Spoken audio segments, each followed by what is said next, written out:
le monde tourne. Direction la Birmanie, refusant de tirer sur leurs concitoyens. Les informations pullulent.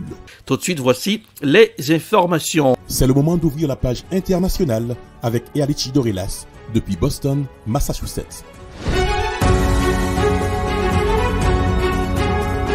Mesdames, Messieurs, bonsoir. Bienvenue dans la page internationale au Grand Journal du 14h. Première sortie de cette page internationale pour cette semaine. En direct depuis la newsroom de la capitale des grandes universités du monde, Boston, Massachusetts. Ealichi Dorelas pour la présentation. À Jacques Mel pour présenter ce Grand Journal. Lionel François Smith, Jean-Julien. Robans assure les manœuvres techniques. Bonsoir aux auditeurs de la radio évangélique Osana 102.3 FM à Jacques Mel. La Corée du Nord teste un missile longue portée capable d'atteindre son voisin du Sud et le Japon. La Corée du Sud et le Japon ont fait part de leur inquiétude après ce nouveau tir de missile revendiqué par le régime de Pyongyang. Voici un reportage signé Euronews. La Corée du Nord affirme avoir testé ce week-end un nouveau missile longue portée, suscitant l'inquiétude de ses voisins, en tête desquels la Corée du Sud qui déplore ne pas avoir été informée de ce tir. Ces nouveaux missiles représenteraient une avancée technologique pour le régime de Pyongyang. Ils seraient capables d'atteindre des cibles situées à 1500 km de distance, suffisant pour toucher les côtes de la Corée du Sud ou du Japon. Tokyo a évoqué une menace pour la sécurité régionale.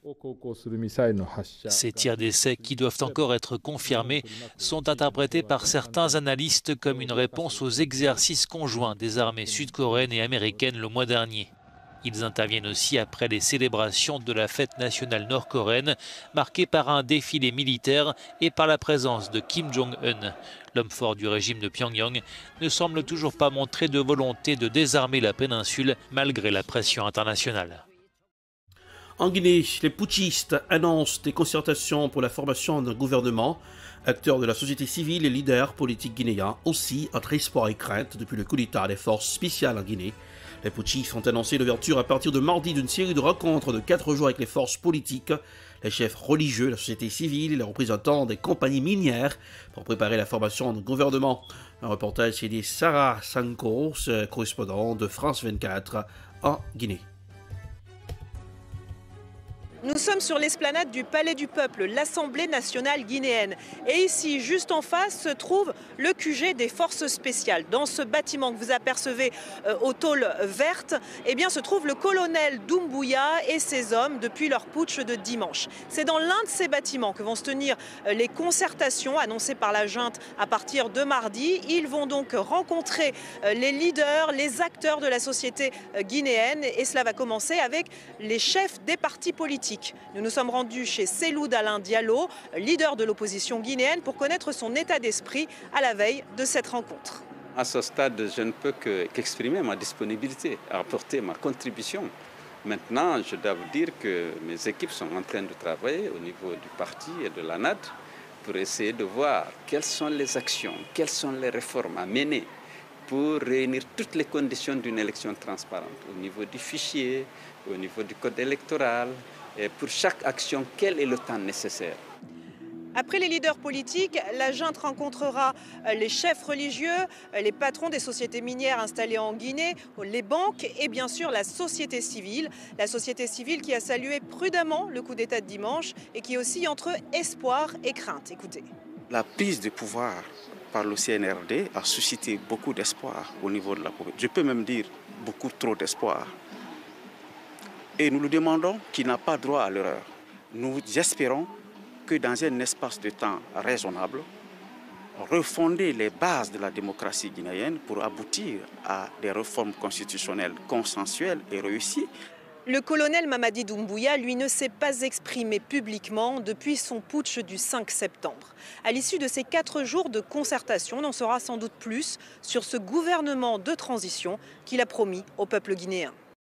Direction la Tunisie, réforme constitutionnelle en perspective, mais opposants partis politiques, magistrats et avocats disent craindre une dérive autoritaire. Voici un reportage signé Africa News. Le président tunisien veut donner une cure de jouvence à la loi fondamentale de son pays. Kais Saied a évoqué dans la nuit de samedi à dimanche une modification éventuelle de la Constitution de 2014, affirmant que les constitutions n'étaient pas éternelles. Le parti politique Ennahda a exprimé son opposition au changement de système politique, alors que l'Union générale tunisienne du travail, la puissante centrale syndicale du pays, a appelé à des élections législatives anticipées pour qu'un nouveau Parlement soit saisi d'une réforme de la Constitution. Kais Saied avait limogé le Premier ministre tunisien avant de suspendre les activités du Parlement le 25 juillet, mesure renouvelée le 24 août. Opposants et magistrats disent craindre une dérive autoritaire. Samedi, le président tunisien a évoqué la formation d'un nouveau gouvernement sans en préciser la date.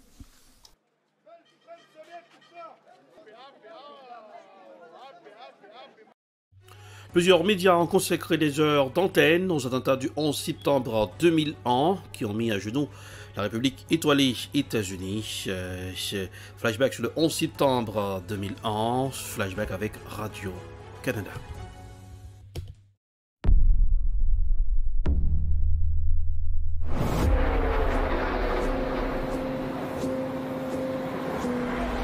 On a des images assez terrifiantes à vous présenter.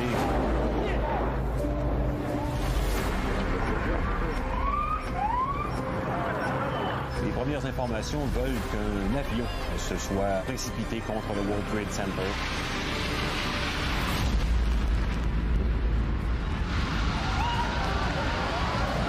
Il s'agit là d'un attentat. We have a terrorist act. Les informations, évidemment, arrivent au compte-gouttes.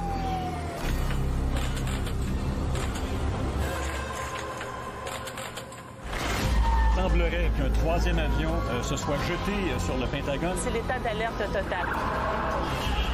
Over there, they're jumping out the windows, I guess, because they're trying to save themselves. I don't know. Trying to save my sister's all right. She's in that building.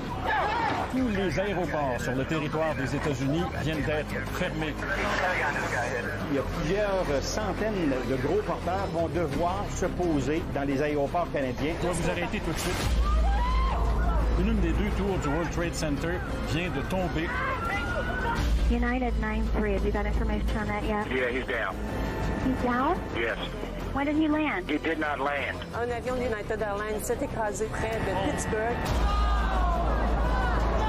Le deuxième tour du World Trade Center vient de s'effondrer. Apocalyptique clair. We crashed. The other trade center's down. It's down. Dans une heure, tu peux changer le destin de l'histoire. C'est épouvantable. And everything just fell in. Fought our way out over the rubble.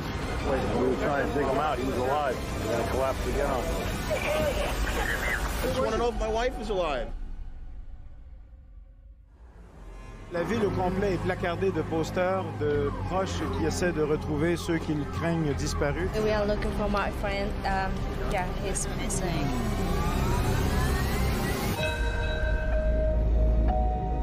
Les familles sont venues ici ce matin. Elles ont marché lentement en silence sur Ground Zero. And I miss my son very much. And we haven't had nothing from him. 2 years later, it's like still not the same. You know, they gave their life valiantly.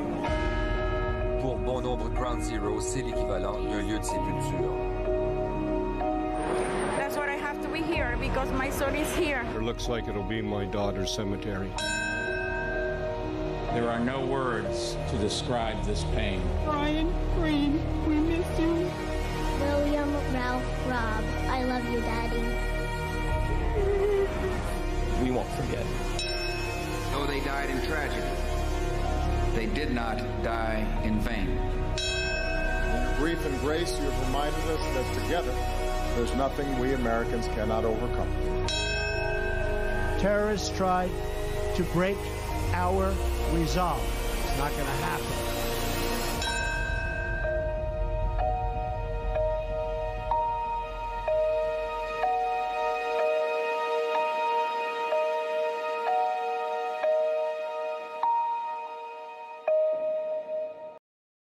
Hier soir sur CBS aux États-Unis, partie spéciale, l'émission consacrée aux attentats du 11 septembre. C'était idem pour CNN, un documentaire spécial sur le 11 septembre. Direction le Niger, 30 000 personnes regagnent leur village, la région de Tillabéri. Au Niger, de 30 000 personnes déplacées. La région des attaques terroristes sont retournées dans 23 villages de la région de Tillabéri. La localité située près de la frontière malienne est régulièrement le théâtre d'attaques terroristes. Le président Mohamed Bazoum a promis le renforcement de la sécurité dans cette zone pour assurer la protection des populations. Voici un reportage signé Africa 24. La présence militaire les a rassurés et ils ont regagné leur village à Sarakwana, dans la région du fleuve, près de la frontière avec le Mali. Au Niger, ce sont 30 000 personnes ayant abandonné 23 villages en raison du terrorisme qui sont retournés dans la localité de Tillabéri et ses environs. Le président nigérien est allé à leur rencontre lors d'une visite officielle les 11 et 12 septembre.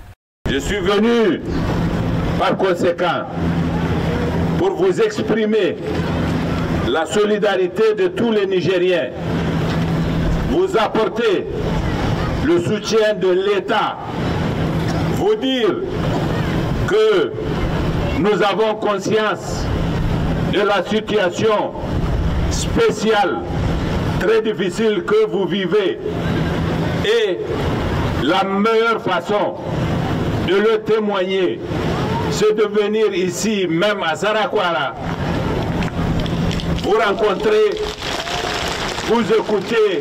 Depuis 2015, la zone frontalière de Tillabéri est en proie à des violences terroristes. La dernière attaque en date a fait plus de 37 victimes civiles le 16 août 2021. Mais Tillabéri est devenu ces dernières années le symbole fort de la résilience des populations face au terrorisme.